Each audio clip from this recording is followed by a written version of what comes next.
Welcome back to the 2-Point Conversion Coaches Show. I am your host, Brandon Hurley with the Jefferson Herald, and as always, I am joined by Greene County head coach Mitch Moore.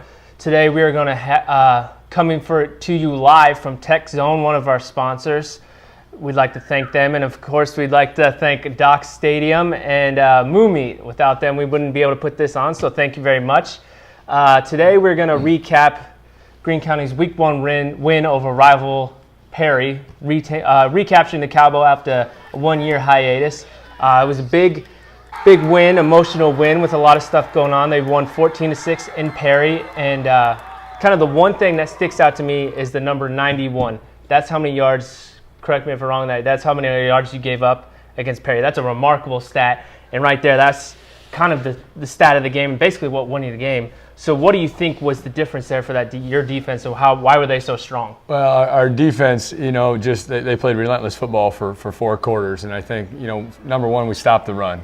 Perry was not able to run the ball on us. They weren't able to get first down, so our defense wasn't on the field very long because there was a bunch of 3-and-outs in the game. Our linebackers, our defense is led by Clay Smith. He's the rock of our defense. He's the captain of that defense. Our middle linebacker, he played phenomenal. He was all over the field. Nick Breon at linebacker played incredible. Didn't have a bunch of tackles, but he filled every gap. He put a lot of pressure on Perry. Our 2 bookends, like we talked about last week, Tyler Miller and Brock Webker are the 2 guys we thought they would be. It's nearly impossible to get around them, and then Will Hansen was incredible setting the edge all night. I mean, he's a sure tackler. You can tell what the weight room's done for Will Hansen in the last year. I mean, he's faster, he's more physical, he's more sure of how to play the game of football, and he's a great kid and a great person and a great student athlete, and he gets better at everything he always does because he works really hard at everything he does in life, and so he got better at football in a year, and you can tell that. And then our corners, Trey Highnote and Xavier Hayes, were phenomenal. We played a lot of press coverage, and those guys couldn't get off them. I mean, they were just on them all night. So none of those guys could get away from our corners. They were just blanket coverage all night, and those 2 took away everything in the quick game. And then our interior guys, Bryce Hoyle and Joe Pa just had a phenomenal game. They stayed in their gap all night. They put pressure on the quarterback. They made it hard for the O-line to get to the second level. Caleb Hoyle came in. Gage Michelson came in. And then the last guy, the centerpiece of our defense from behind, is Carter Morton. I mean, he plays relentless every snap that he's in. So, and he's got so much speed. He's got such a knack for the football. I've been saying it for the last 4 or 5 months. Carter Morton is a really good football player. He'll continue to be a really good football player, and his upside just continues to grow in my eyes because he just plays so hard and so fast. So you talk about all those guys that we just talked about on defense. Those are some pretty good athletes in our school. And 11, 12, 13, 14 guys contributed to our defensive side of the football. 91 yards, I don't know how long that hasn't been done, but it's been a long time since Greene County only allowed less than 100 yards in a football game. Yeah, in that first half, they barely even got first downs. They had 1 or 2 first downs that whole first half. Yeah.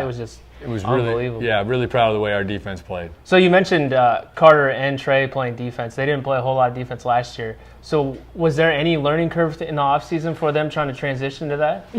Both those guys are physical athletes and aren't, just Trey Highnote, he's pretty in basketball, right? He's got a lot of moves. He's a smooth player. He's not a guy, he can shoot the ball, but he's a physical athlete when he needs to be. He plays well with his hands. He bends well, so he can get inside on people and certainly jam press coverage. And Carter Morton is like he flies around with a reckless abandon for his body. He doesn't care about getting hurt. He just plays one speed in everything he does. So defense, you've just got to fly to the ball. You've got to want to hit people, and you can't shy away from that. And both those guys don't have an issue doing that. So that makes it able to adapt on that side of the ball pretty easy. Both those guys have played defense before in their careers in football. Last year they didn't because we had to install an offense that was kind of complex that we're still evolving on as we go in year 2.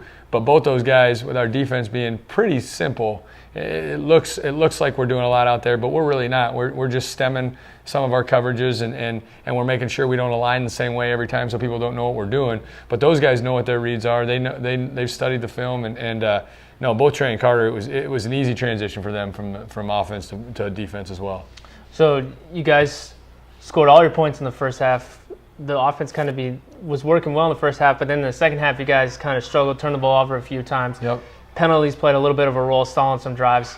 But overall, what do you think What did you guys struggle with there in the last 2 quarters? Well, usually I very rarely watch a game from start to finish. This day and age, you watch it, you cut it up. So you watch your first down plays, you watch your second down plays, you watch your third down plays. And when you cut that game up and watch it, 2 out of every 3 plays on offense were actually pretty good. We had a lot of efficient plays on offense. We stalled inside the 20 a couple times. Riley threw some interceptions there in the second half that kind of cost us and stalled us drives. We went on a real long drive in that fourth quarter, got into the 20, and then turned it over on downs. But that was really the kind of the drive that won the game. Lance had that huge play on 3rd and 25, had a 27-yard screen play that he cut in front of a guy that might have taken that to the house had Lance not caught it. Might have went the other way. But so offensively, like I said, probably 2 out of every 3 plays, we ran the ball with some efficiency at times. We were off a little bit in the pass game. It was Riley's first really big game. He started last year at Ballard, but at that point the season was over. It was more just hey, let's get a feel for playing varsity. This was his first start. This was all eyes on Brent Riley. So there was some nerves there, of course, but heck, he still threw for almost 250 yards. He threw for 2 touchdowns. One of his interceptions was a tip ball that was on the money, and that happens in the game of football. And then he made some mistakes that he'd certainly want back. But from an offensive standpoint, it usually takes you a little longer in the season to really get going. In that first game, it's really hard to simulate a full defense coming at you in practice because you don't ever hit the quarterback in practice. Yeah. Very rarely you hit him in any camp you're at. We hit him a little bit in that scrimmage we were in, but nobody got to him when we played North Polk. So defense, it's easy to replicate. You can do that in practice. You can fly around. You do tackling drills. In offense, it's hard. So it takes a little more to get going. I'm certainly looking for a better output by our offense in game 2. I thought Coach Jaski called a great football game. He was smart in his decision making as a play caller. We got a chance to run both Colby and Clint at times. Tyler Teeple's got some of his first varsity catches and really was a really effective blocker for us.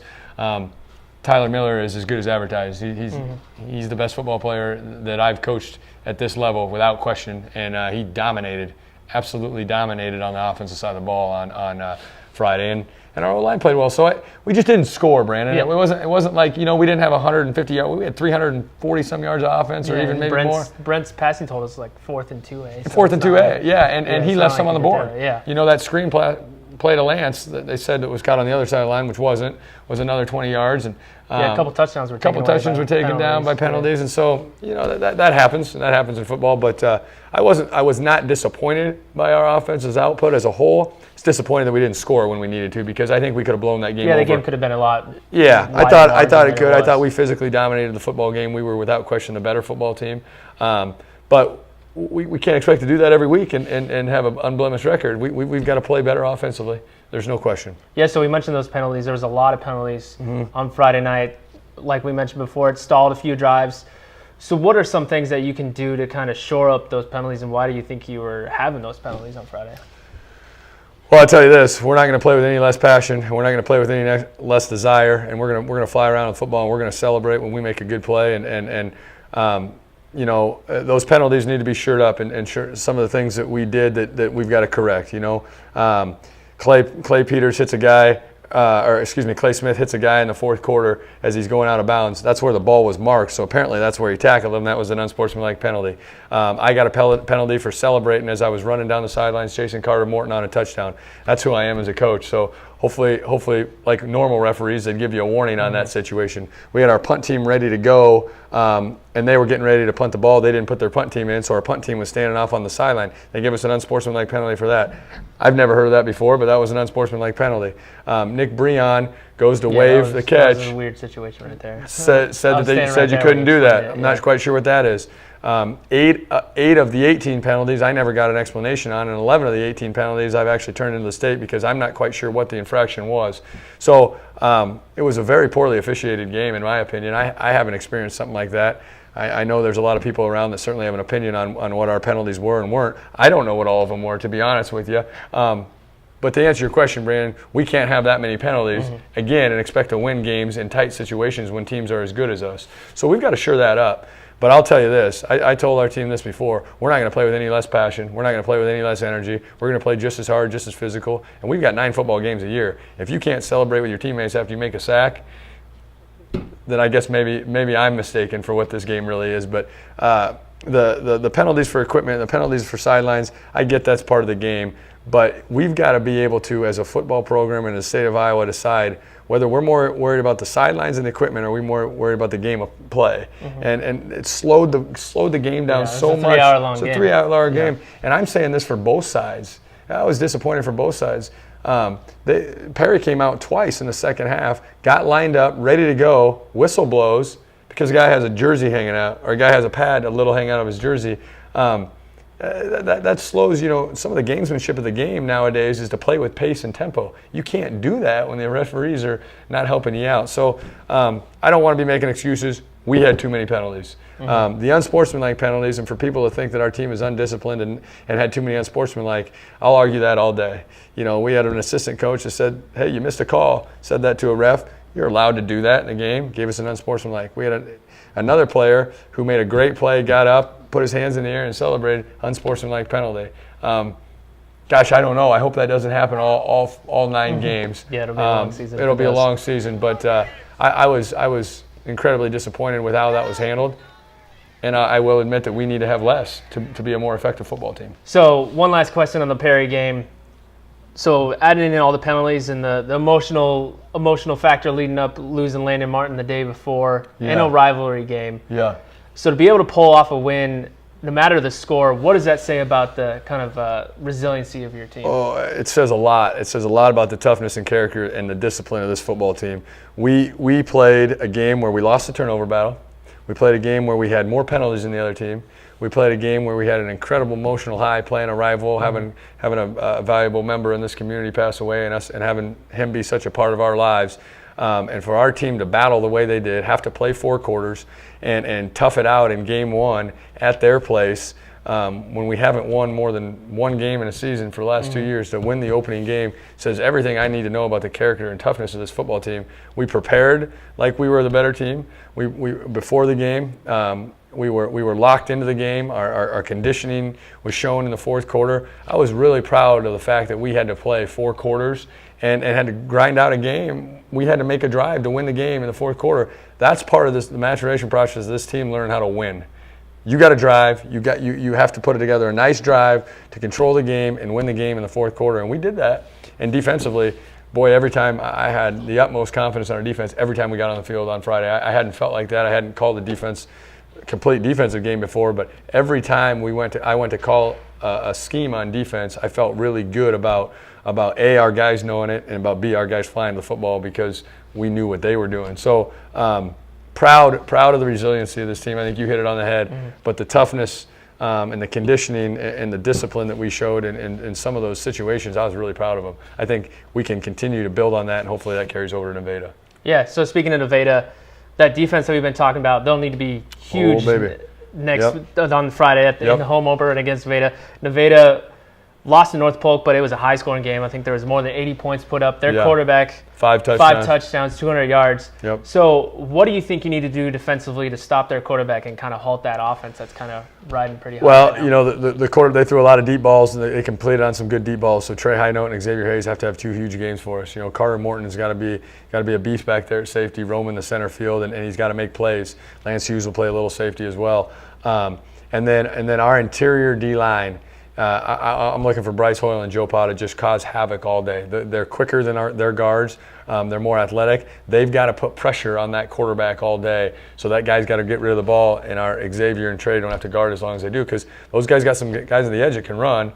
They've got Stratman, the running back, number 28, who's a senior, 6'3", 180 pounds. He ran for 100 yards in the game. He's a good football player. The North Polk team that we saw play Nevada was a heck of a lot better North Polk team than we saw play a week ago. They put up 49 points. Yeah, put up 49 points, and they had their Division I guy back. And so we all know Nevada's a better football team than Perry. I mean, you can see it on film. You can see it in the tradition of their program.